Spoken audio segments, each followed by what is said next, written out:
अभिनंदन. कसं बघता नेमकं प्रभागाला आणि प्रभागाच्या समस्यांना आणि एजेंडा काय राहिला नेमकं? मी सरिता मिलिंद माने. भारतीय जनता पार्टी पक्षाने मला प्रभाग 2 मधून उमेदवारी दिलेली आहे. मागल्या 20 वर्षापासून तिथे काँग्रेसचे नगरसेवक होते यापूर्वी, पण तिथला म्हणजे जे काही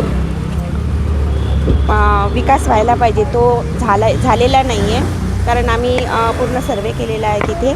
आम्ही पण डॉक्टर मिलिंद माने यांचा जो काही फंड मिळतो त्या फंडद्वारे आम्ही तिथे कामं सुरू केलेले होते ऑलरेडी.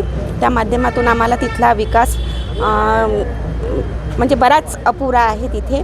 तर आमचं जे पॅनल आहे त्या पॅनलला जर नागरिकांनी आम्हाला आशीर्वाद दिला, निवडून दिलं, तर आम्ही 4ही उमेदवार तिथे विकास करू याची हमी मी नागरिकांना देते. साहेब आमदार होते तिथले आणि खूप कार्य आहे त्यांचं तिथे, ओळखतात त्यांना.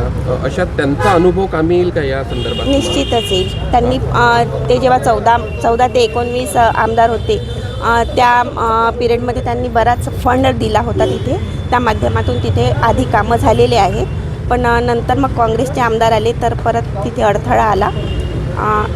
त्याच्यामुळे आता नगरसेवक कामं करतील अशी म्हणजे आम्ही हमी देतो त्यांना. नागरिकांना प्रचाराला समोर जाल तरी प्रभाग 2 मध्ये खूपशा समस्या आहेत, कसं बघता त्याला? आम्ही डोर टू डोर प्रचार करतो. डोर टू डोर आणि प्रत्येक घरी जाणार आहे आम्ही.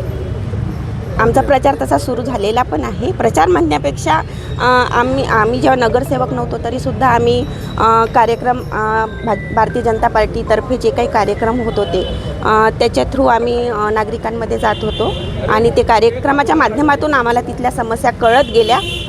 त्याच्यामुळे नागरिकांना अपेक्षा आहे आमच्याकडून आणि ती त्यांची अपेक्षा आम्ही पूर्ण करू अशी आम्हाला आशा आहे.